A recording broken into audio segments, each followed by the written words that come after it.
this chapter, we're going to talk about criteria with which we can evaluate investment projects.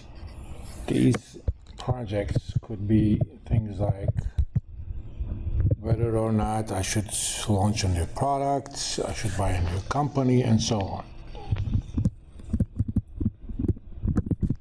As of this chapter, we're not going to worry about where the cash flows are going to come from. We're going to pretend as if we know the cash flows. For example, each investment project has an initial cost.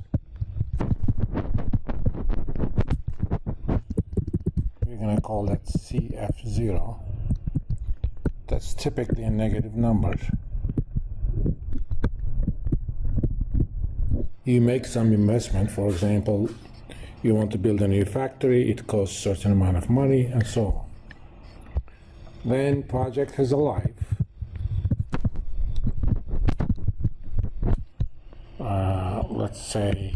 Let's call it T years, where it generates cash flow for the firm.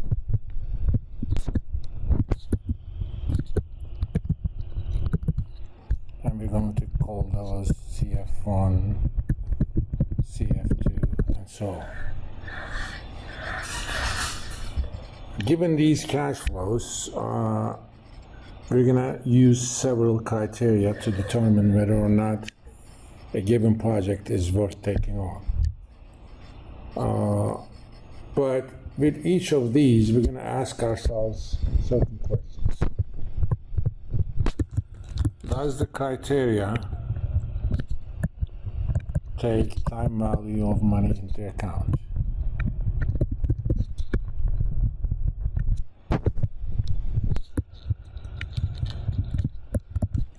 As you know, $1 tomorrow is not the same as $1 today. Does the project, not the project criteria, adjust for risk? Certain projects are riskier than others. Everything else being same, we should be taking less risky projects.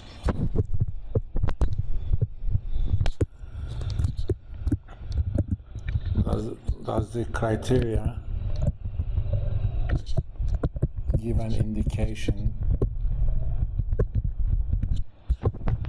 of how much value would be added to the firm?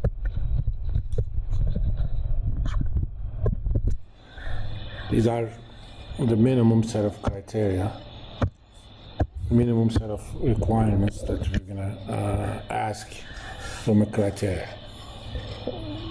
When we talk about specific criteria, we will mention some other issues, but at this point, these are the minimum that we're going to ask. We should also note that we're going to make a distinction between standalone projects and mutually exclusive.